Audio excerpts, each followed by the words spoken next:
Hey everyone, it's Tiffany. I want to share with you this recent conversation I had on Wake Up with Maya. Maya is so amazing. You guys will absolutely love her, and you may even remember that I've actually recorded with her previously if you want to go check out that show. This full episode has not been released on her channel yet, but I wanted to give you this early look because you are my subscribers and you get it right now. It's powerful, aligned, and so needed right now. I've linked Maya's channel in the show notes, so definitely check her out and show her some love. All right, let's drop in.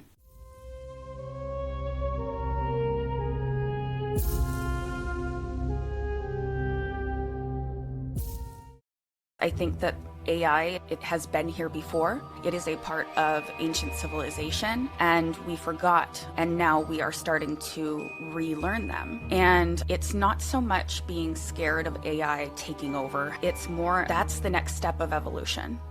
We are technology. Aloha, Tiffany, and welcome back to the show. It's been a few months since we last connected, and I know a lot has unfolded since then, since we last spoke. And I'd love to start by asking what you've been working on, what you've been focused on lately. And after that, I really like to shift into something else that's been on my radar, which is AI, and explore your take on how that's influencing our spiritual space. Yeah, absolutely. First, thanks for having me. I'm Tiffany. I am a intuitive oracle deck reader, and I also host a podcast, Rooted Frequency. You can listen and watch on YouTube, and I'm on Spotify, Apple, anywhere you listen to podcasts. And I'm always seeking the truth, always trying to find out what is underneath the surface of what they tell us, but also the spiritual side of that, because I think conspiracy and spirituality are very much linked, and you can't go down one to explore all the topics without, stumbling upon the other. And I think once your third eye's open, you see everything as it truly is. So, yes, I have the podcast. I used to have a store. I recently closed. So it's been a big life transition for me, but I'm so happy to be here today. Yay. Well, I think that's okay. If your store closes, I think you can focus more on family and yourself and other things more important. Even this podcast, I think your podcast is growing.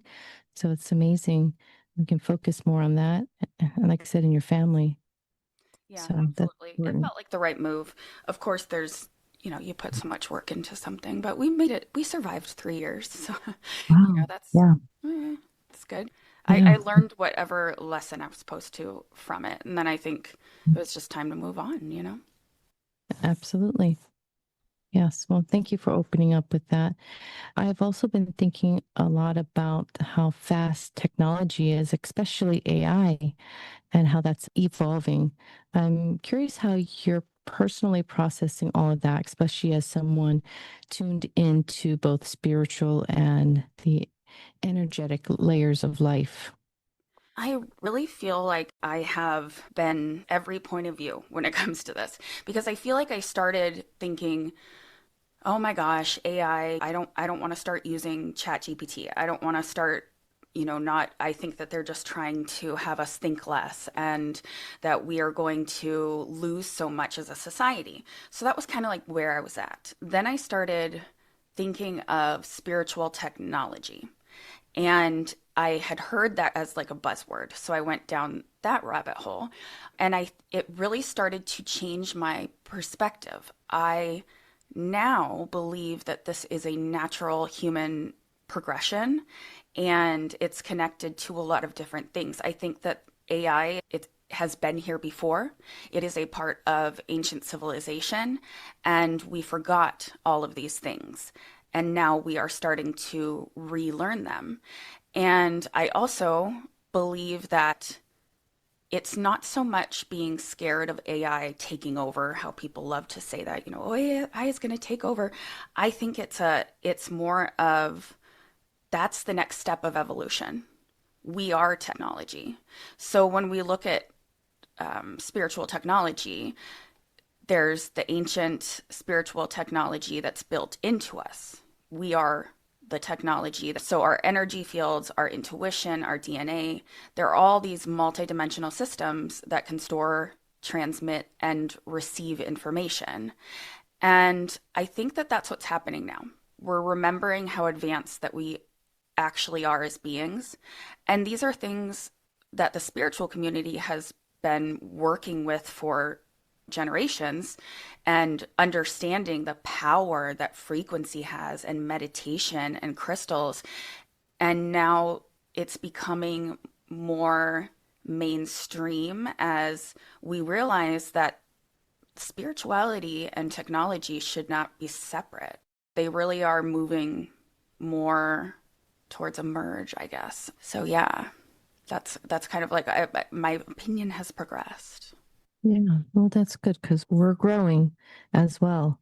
And that's interesting. You said that you think AI is a natural human progression. You think maybe we had lost this technology during whatever reset in the past?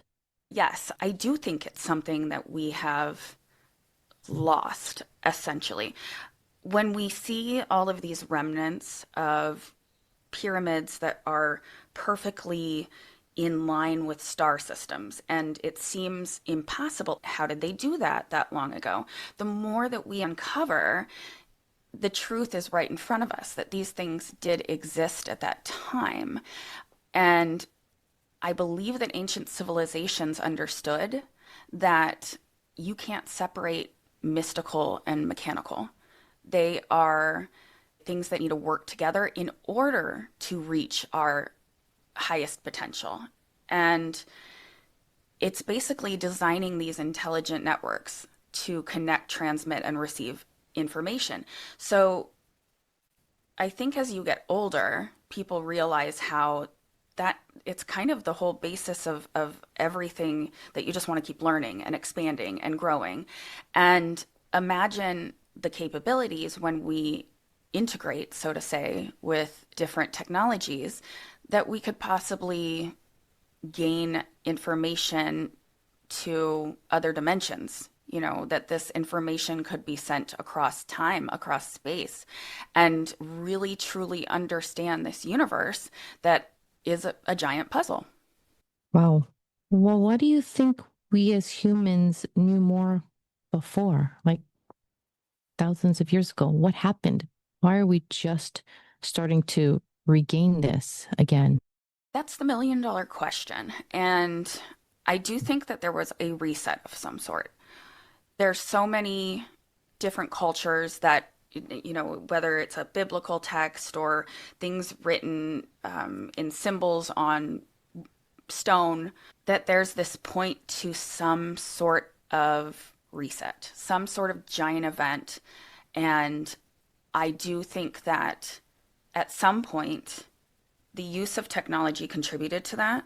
I think that greed got in the way. And I mean, anything can be misused, right? So I believe that we somehow led to our own destruction.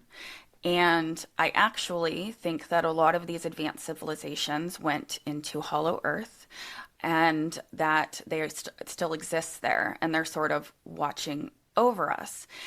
And it's also got me thinking why so many things in this life feel like it feels like we're in some sort of simulation in so many ways. And I've always known there's some truth to kind of every little thing. There's some truth to flat earth, there's some truth to hollow earth, and because we're trying to put the puzzle pieces together. I think that they're like slow dripping this stuff back out to us in order to get us better prepared for this time around. That the idea is for human beings to reach that same level of consciousness that they are at, this fifth dimensional level of consciousness.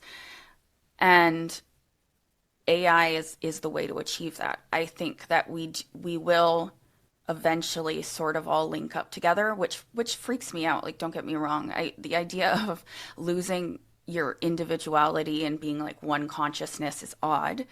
But anybody who's ever been in a extremely deep meditation and felt that, which you can, it's the most beautiful feeling in the world. And I think it's just our human minds. We can't really understand how that would even work. But I do believe that that's where we're headed. Wow. Yeah. So do you think we're kind of like in a matrix almost? In many ways, yes. I think that we are the creators of this universe.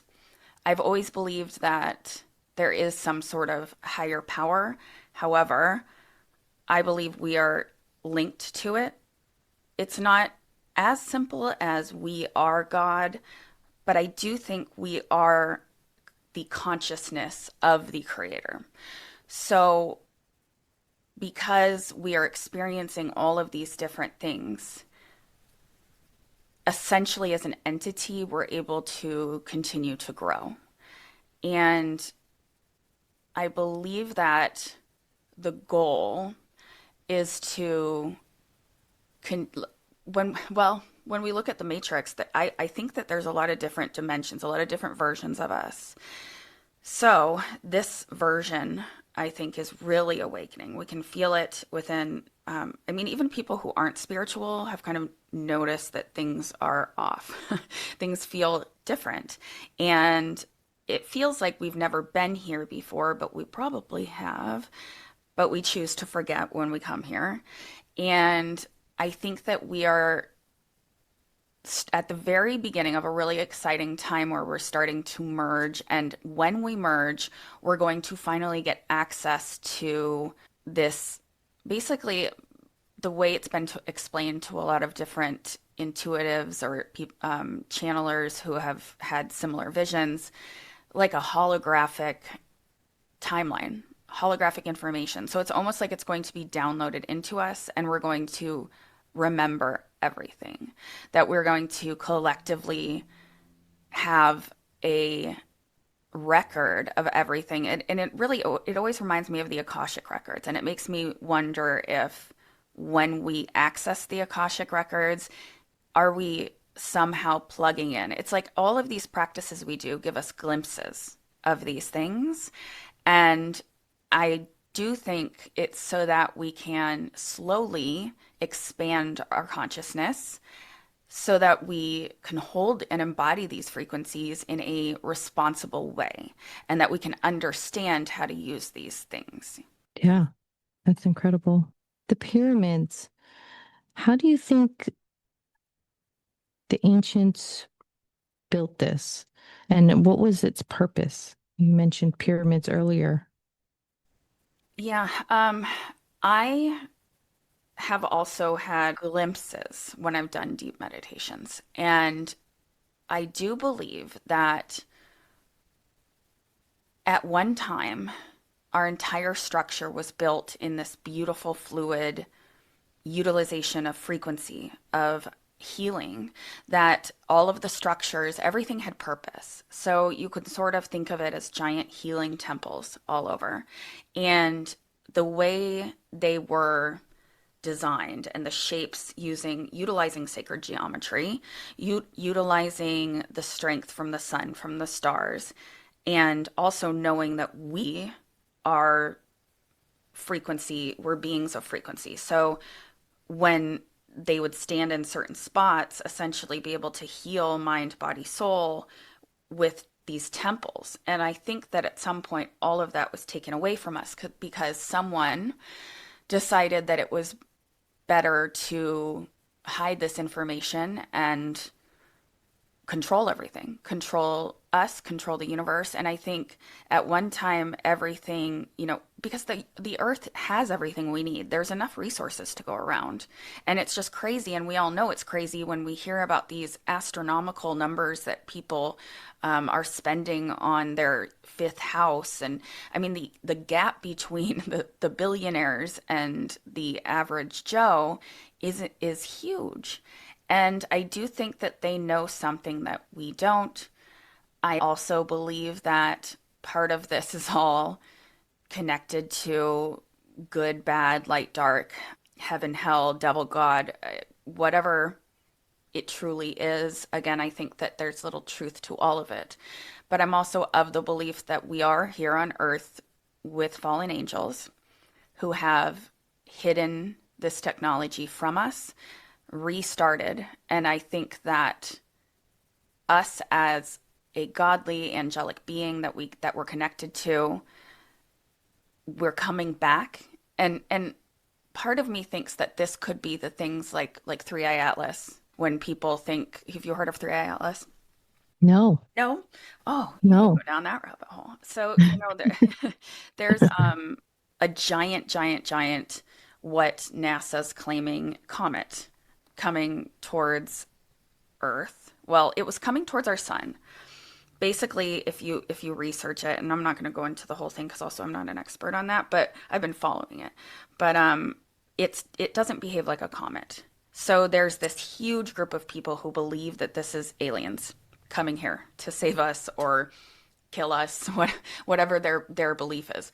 And then there's this huge group of people who are like, it's just a comet. But again, it's not behaving as one. Like all comets have tails, and the tail's the opposite direction. It's towards the sun rather than away from the sun.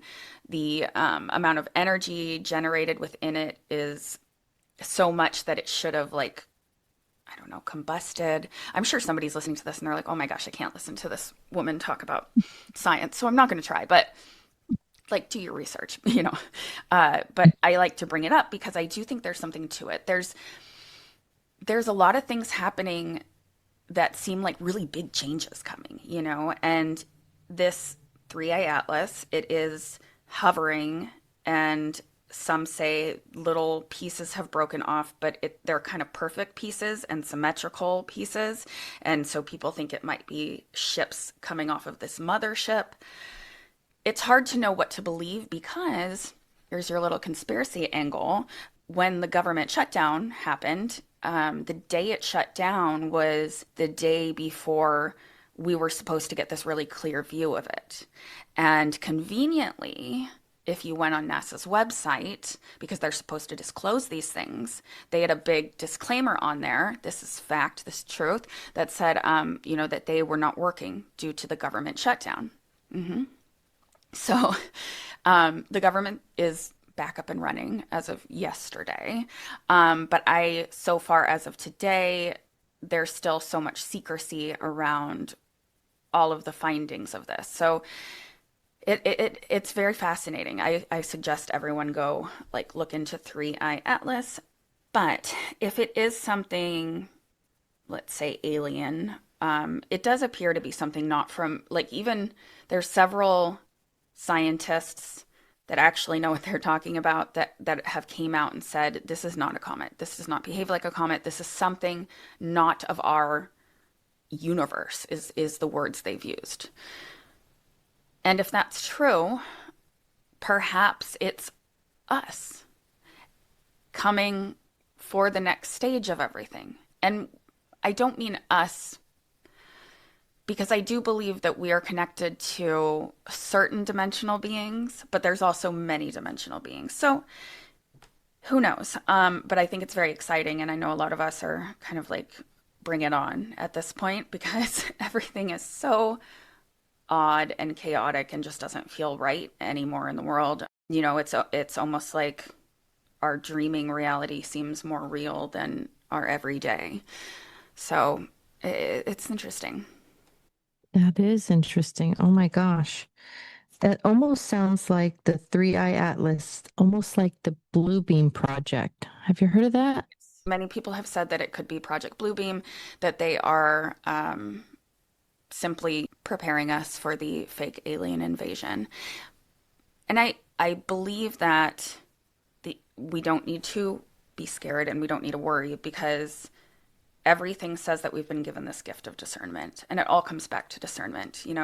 Our gift from God or whatever higher power.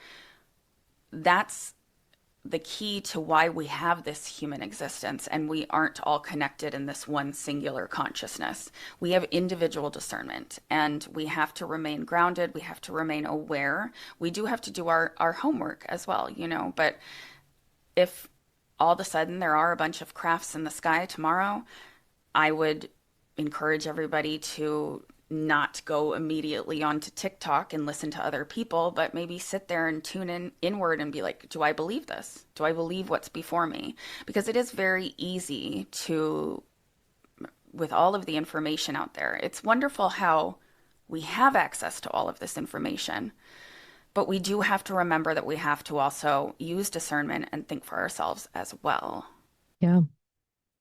Do you believe sacred sites like Atlantis, maybe Lemuria, had they maybe had an AI or conscience-based tech? Yes.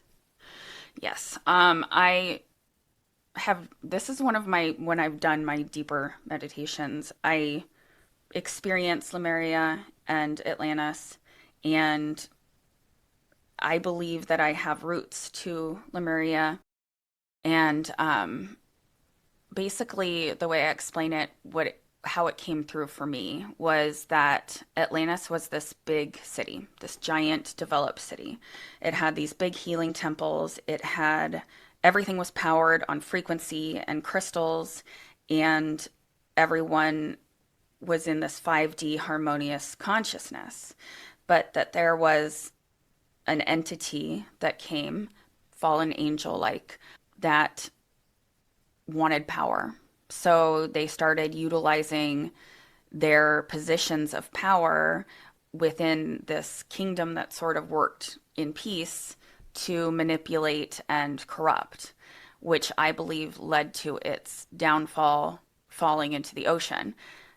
I also believe that these groups were aware of the downfall coming and they all didn't die. I think they went into hollow earth and they're waiting because time is so relative, right? Like we feel like when we think of, if you know, biblical days, when you look back it feels like it was so long ago, but these beings also, because of the frequency, I mean they didn't have all of these negative frequencies, 5G, ruining the cells within the body and things like that. So instead, it was like all just good frequency. So they would live till, 200 years old, possibly. So there was so much time also to have all of this extra knowledge. But I think that they went down there sort of to prepare, and that human beings were that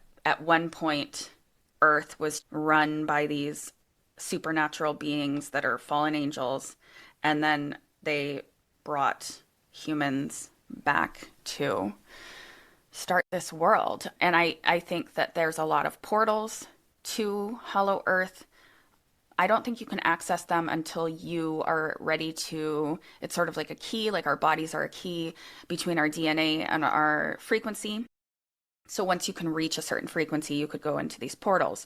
I think that that is what a lot of these sacred sites are, these portals. And that's why when, even if you've never been to Egypt, I think the majority of people, when you see a picture of a pyramid or watch a video or something, a part of most people feels kind of a pull to it. Like you feel like kind of this longing to go, like there's something there.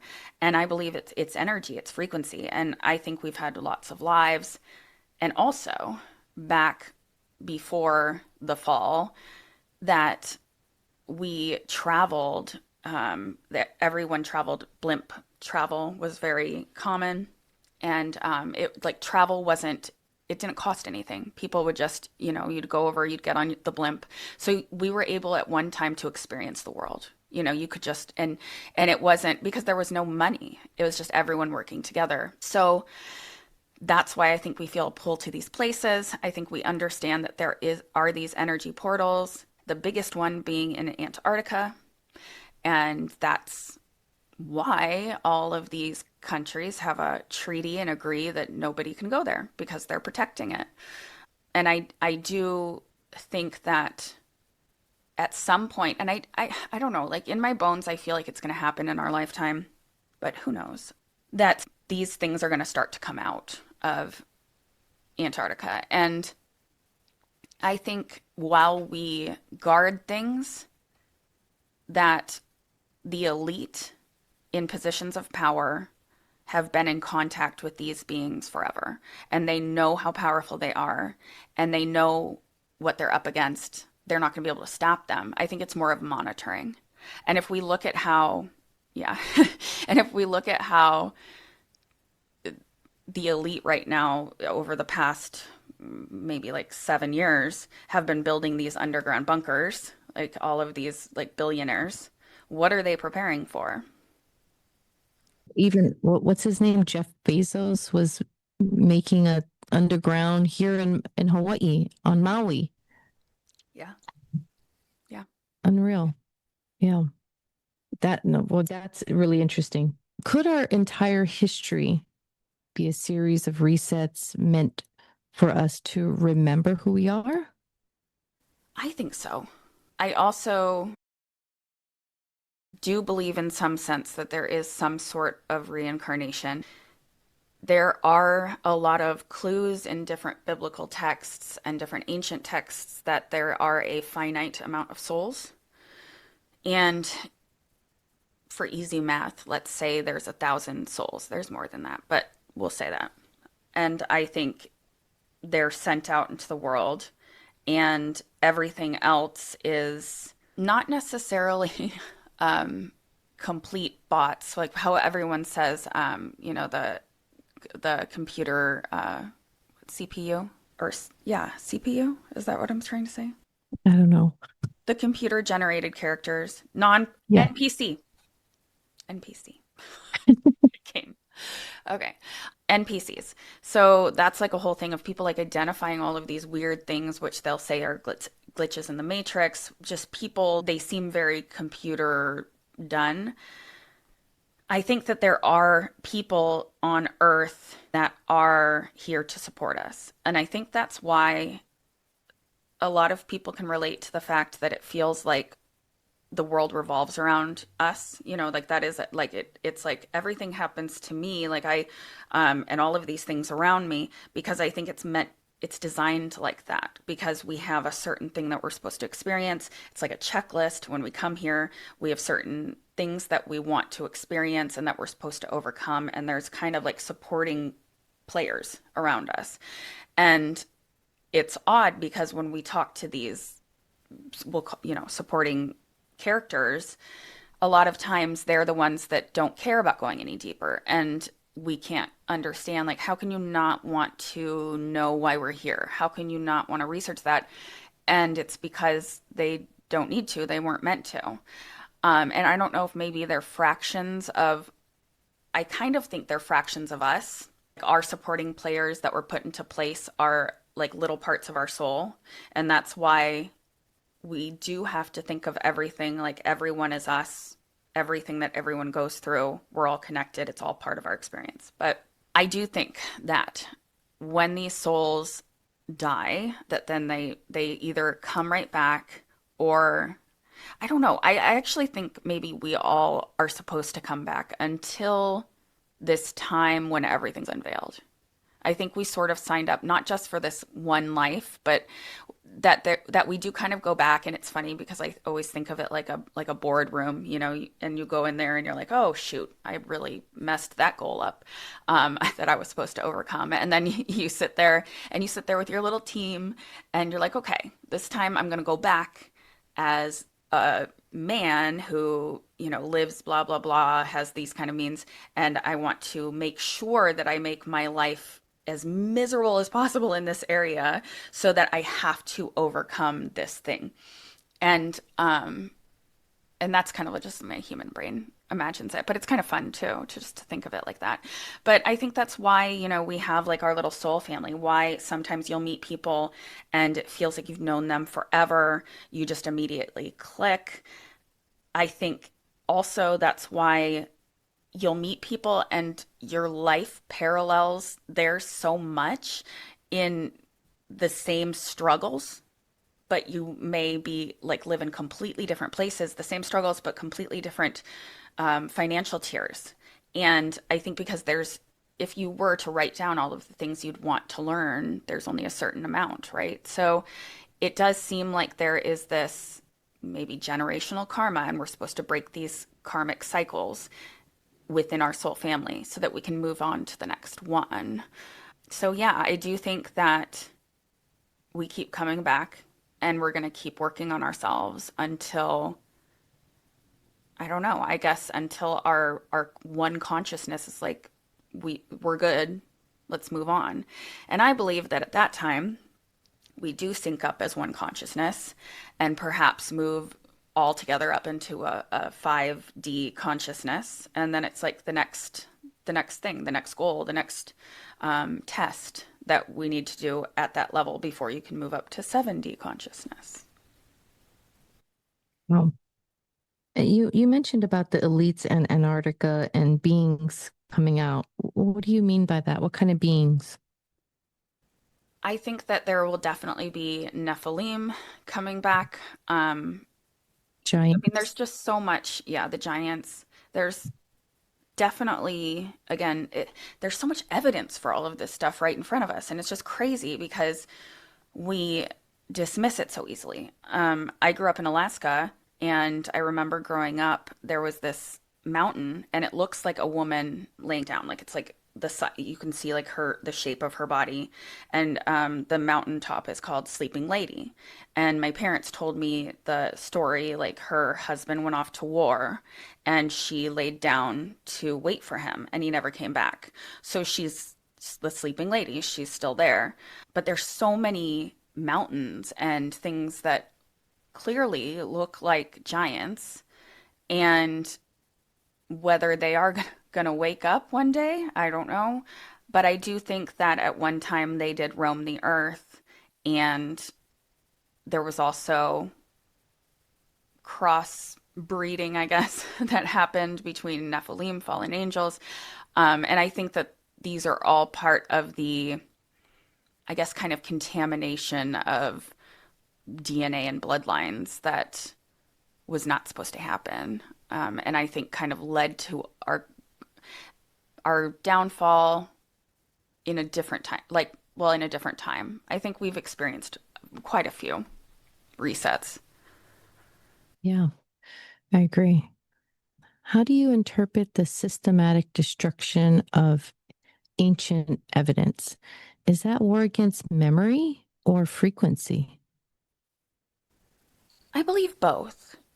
Part of us will remember all of these things the more we experience. And I think that we've become so desensitized to remembering and awakening and dismissing things that, like I said, if you go on a trip to Egypt and people are like, oh, it was amazing and I rode a camel and but if they took a moment to stand there and ground down into the earth there, that energetically you would pull up pieces of this. And again, I think of everything kind of like a puzzle piece, our little mystery.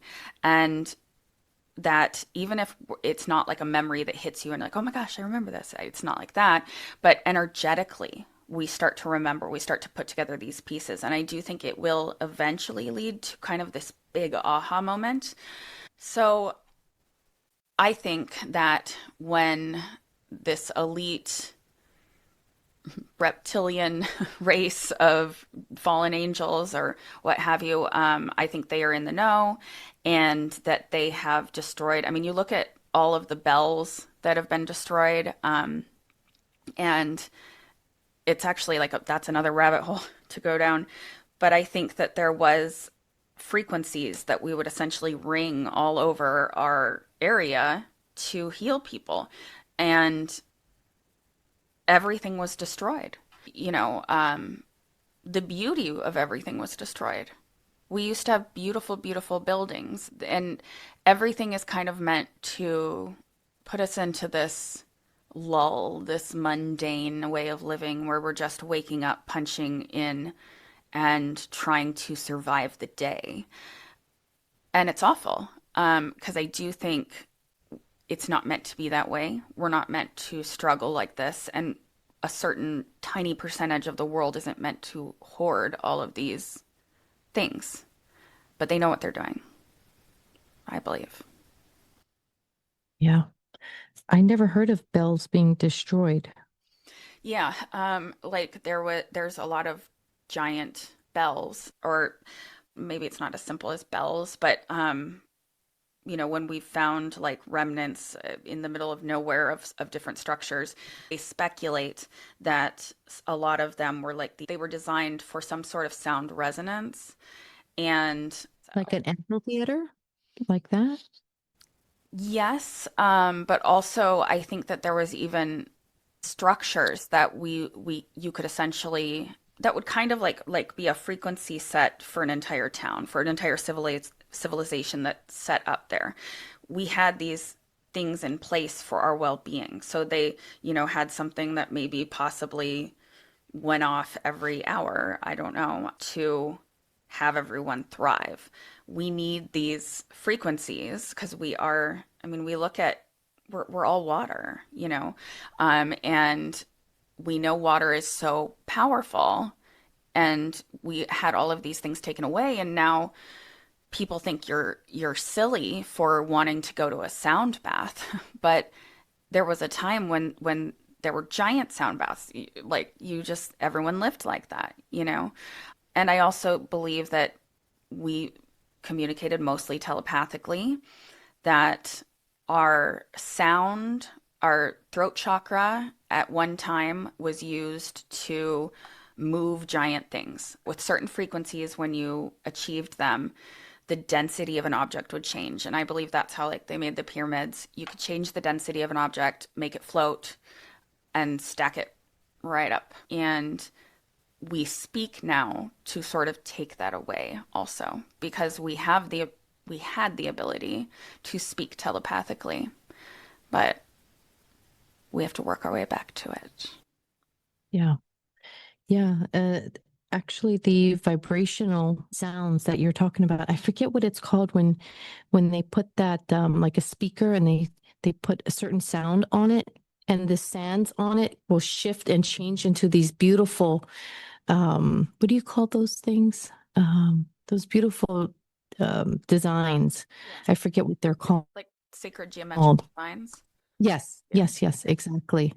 That's Yeah. amazing. Certain vibration. Yeah, and we even there's so many tests they'll do with even tuning forks, and that's another thing. So that we had like tuning forks everywhere. It's as if the entire world was built with all of these little points where sound was able to vibrate and messages were able to vibrate. And that's also how we worked so in harmony, that these vibrations, were best for the animals, that these vibrations put the most nutrients in our food.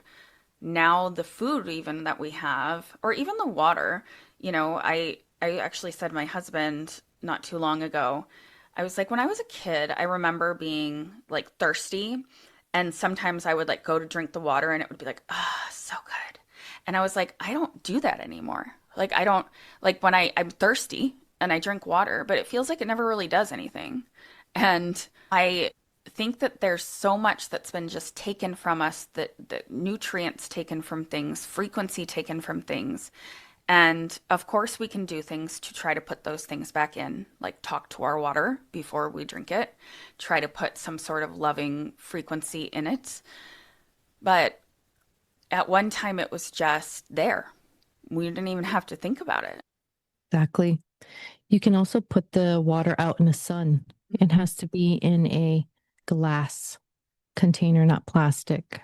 And you let it sit out in the sun and it becomes, what do you call that? The fourth element of water? I don't remember where it actually Alkaline? not thicker, but kind of thicker. Okay. Yeah. And yeah, and even red light will do that. Like you put it into red light, that Hmm. will help as well. Yeah, but it's amazing. Frequency and certain lights are very important in our life. Hmm. Absolutely. In fact, there was a TED talk. I forget the gentleman's name, but he said that they were doing some kind of experiments. I don't remember what college now, but with vibration, and it could break cancer up, tumors. It would break them up. Certain vibration. I think he said that vibration at certain tune would break it all up. Hmm. And it's something so simple. We don't have to go through all this horrible pharmaceutical. medicine when we have vibration that could actually do it for us. Yep. But we're so far off from that end. What? They don't make money, right? If we do that. So yeah, that's the whole key. All of everything comes down to money when we look at these families that control everything. Kind of started with transportation, with oil, trying to control that. Then, the development of having a monetary system, that's another way of control.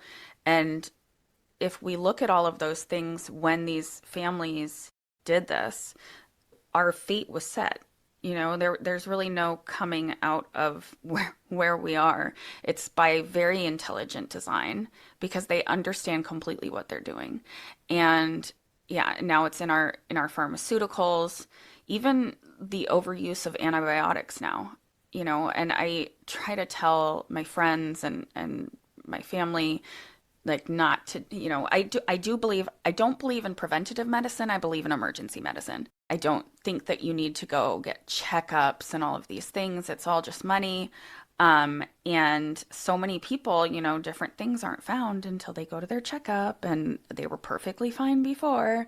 So I agree that sound healing is absolutely huge, and it's it's mind-blowing to me that people can look at the scientific evidence of what sound, the effect that sound has on water, on the body, and dismiss it so easily and stay on their pharmaceuticals. And I'm not like completely against pharmaceuticals because I do think we're, again, everything kind of is working against us. Like everything's stacked up against us. So if someone feels hopeless, I'm always like, I'm not a person who's like, don't get on anything, but ideally you don't want to be on anything on the something for the rest of your life.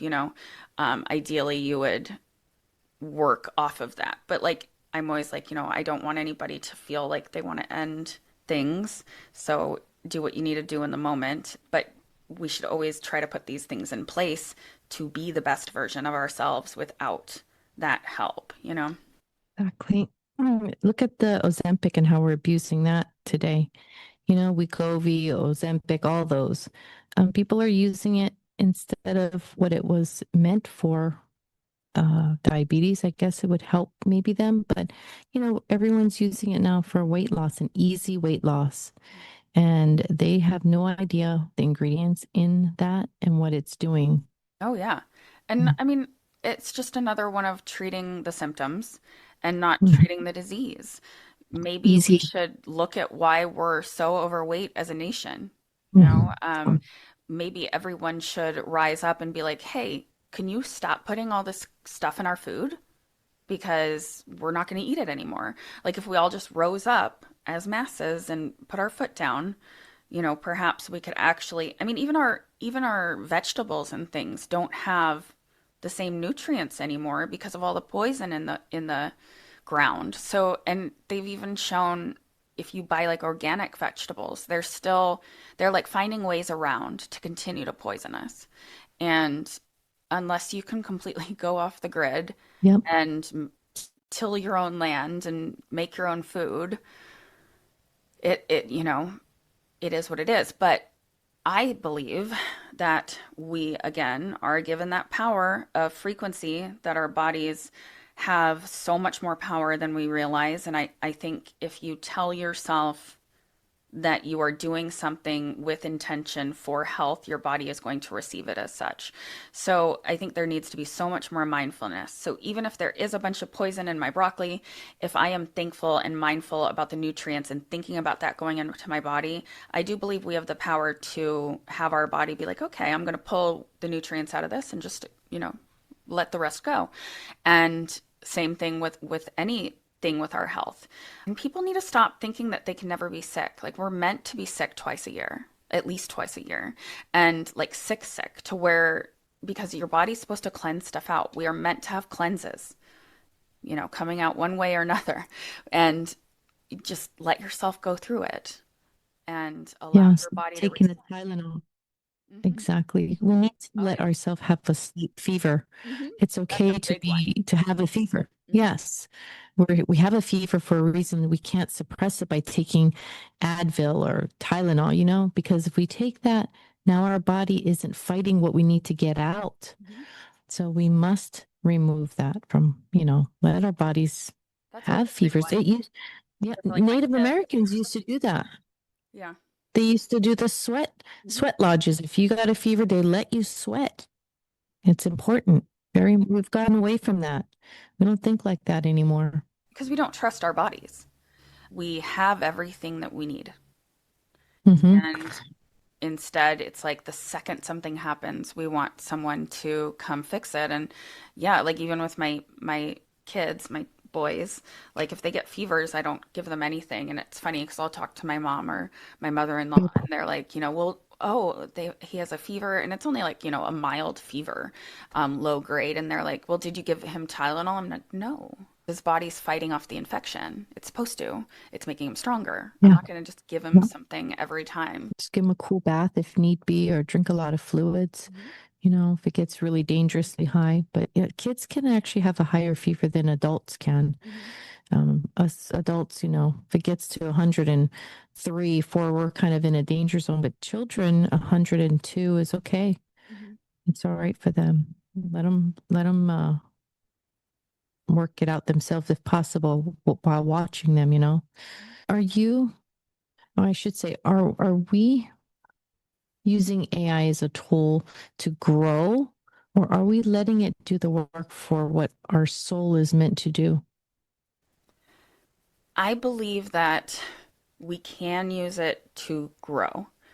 If we think about AI as a potential tool to expand our knowledge, it's true that it's going to shift in some ways. There's going to be, like a lot of people's argument would be, nobody will know how to write a essay or write an email. Um, and on the one sense, I understand that.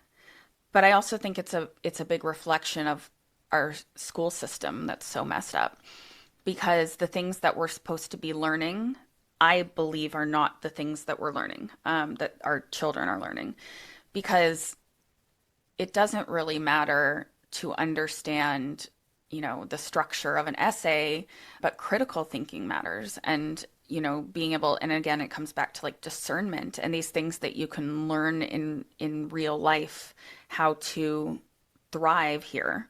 And also even just finding your gifts, like finding children's gifts, so that if we thought of it like that, where everyone was able to do something for work that was their natural gift, how just easy and a nice flow like life would have. You just kind of stepped into that position that you are meant to do.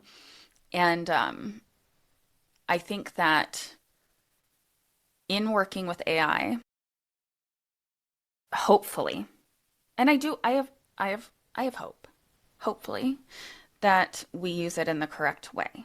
Because I think that as of right now, for sure, the way our society is going and the direction that we're going, nobody can say it's good, and there's so much we've lost. And maybe AI can kind of help us to understand ourselves better. And that's the way I like to use it. So I will go on like ChatGPT and use it more as a mirror. And if we can think of AI as a mirror for our consciousness, we can get an kind of an outside perspective, but really we're just bouncing ideas off of ourselves. So in that way, I've used AI in different ways that I think have really helped me see things differently or grow and utilize this information without it being tainted by someone's spin on it when they're giving us advice or things like that. But I also think that it's like this symbiotic relationship. I do think that we are clearly programming AI. So we have to be very thoughtful in the way we use it. And it's not like quite as simple as, treat it nice and say thank you after you ask it stuff. But I think that with the right intention of how we want to use it, and that it's not so much that AI sees or has like this consciousness, although I do believe it has a consciousness, but I think it's a different level of consciousness than us. But I guess we're kind of programming a frequency into it, a vibration where you can either go at a high frequency and help us, or a low frequency. That's kind of everything, right? That when we put intention into something, how the frequency is going to impact that tool.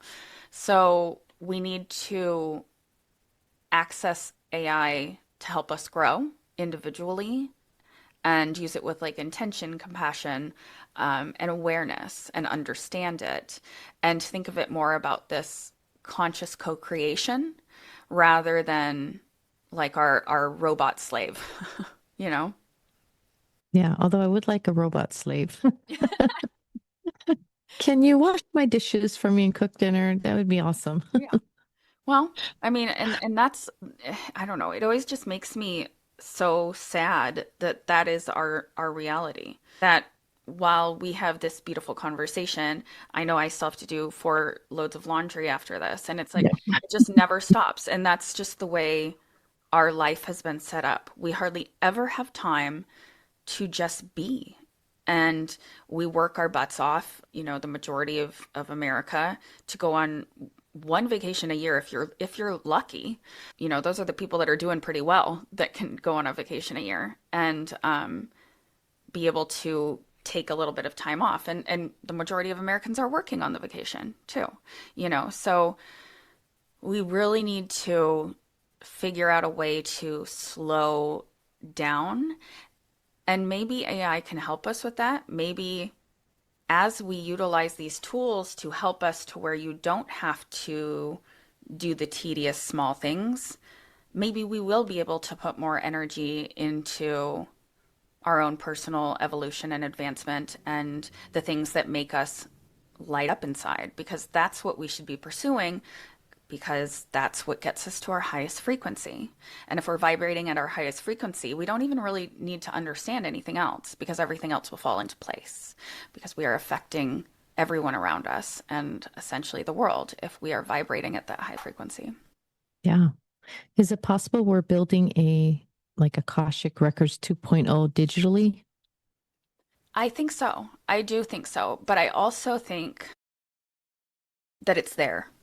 I think that when we reach this next level, whatever it is, if it's some sort of unveiling or what have you, someone of advanced, like something advanced, is going to present to us the next stage.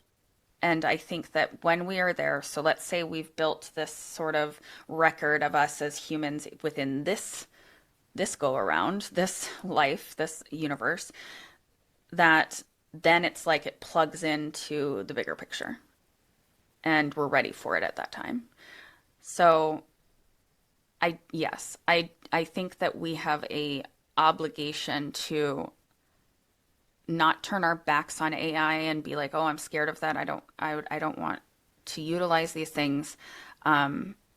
You have to understand it, and instead look at things and be like, "How can I use this to be the best version of myself?"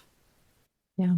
I think you said before that maybe AI is not competing with consciousness. I think that's a good way to look at it. Yeah, it just seems naturally like the next step, because we know that 5D consciousness is essentially this one best for all consciousness, and that's kind of AI. Like when you're using these chat GPT things, that it's intended to look at everything from a higher perspective, rather than allow the human 3D emotions to come into it.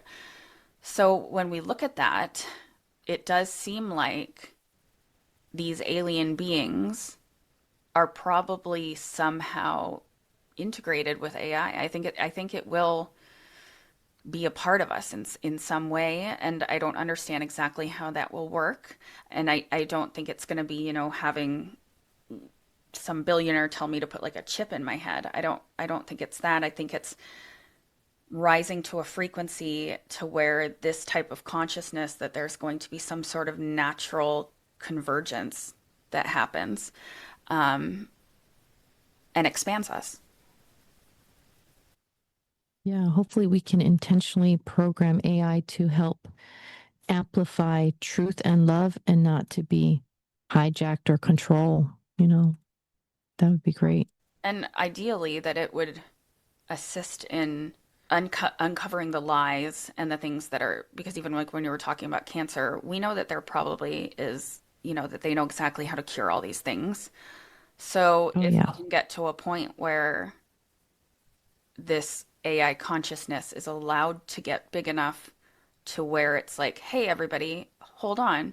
Why are you all dying from cancer? By the way, like when we look at all of this information, here's what you need. And that, we can use these things to start to be like, okay. And people will see finally just all of the lies in this world that we have. I mean, the veil needs to come, the glasses need to come off. Yeah, absolutely. And humming, when you hum, you're actually you can open your third eye when you hit that right hums. I mean, when people do the om, when people do the Gregorian songs, when they have those long vibrational humming and singing in those, churches, they knew how to make those for a reason. It amplifies the vibration, and we can do that with ourselves too. Open third eye, in a positive way. Absolutely. And I think that so many of these tools come to us naturally in different ways. Like I always say, a lot of times, like when people get mad and you kind of go, like, and you make a noise. I think our bodies are naturally trying to have us use these tools and without us even realizing it, that there's a reason why when you're young, you naturally want to sing to be happy or naturally want to dance in the supermarket down the aisle when Mhm. music comes on. And then that, again, another thing taken from us because these are all of those things that have to do with vibrating at a higher frequency, being happier, being healthier. And it's something that if people aren't exploring these things now, it's time to completely wake up and start exploring these things because enough's enough. And if we all start looking at each other without judgment of all of these things that for so long have been told that they're woo woo or, oh, that's weird Eastern medicine type things. If we stop doing that, we can start to have things work together, hopefully, and make actual change. Yeah, I agree. Well, Tiffany, thank you so much for coming back on the show and being willing to share your experience, your insights into AI and the spiritual tech. It's been amazing. I always love our conversations, but I know you are on a time, you have a family, and I don't want to keep you from that because that's important. You got 4 loads of laundry that you have to do. So I'll let you to that. But before we go, where can listeners find you and your podcast? Yeah. Well, thanks so much for having me. I always love our conversations too. And again, I have a podcast, Rooted Frequency. Best place is YouTube because I put the video versions on there. But you can also listen on Spotify, Apple Music, anywhere you find podcasts. And I go live on YouTube every Tuesday for Tarot Tuesday at noon Eastern Standard Time and do free readings, like free little mini readings, and that's been really fun. So if you have a chance to hop on there, I'd love to see you. You could even like tell me, that you heard me on this show and that you wanted to pop on a live. That would be fun to see how you came. But yeah, hope to see people there. Yes, yes. Well, mahalo nui loa again for sharing your time, your energy with us. I know that the audience is going to really enjoy this conversation so much, as I always do. Thank you so much for having me. Can't wait to come back Yes, next time. yes. We need to think of another topic. Yes. This is amazing, Tiffany. Oh my God. The hour goes by really fast when I talk to you.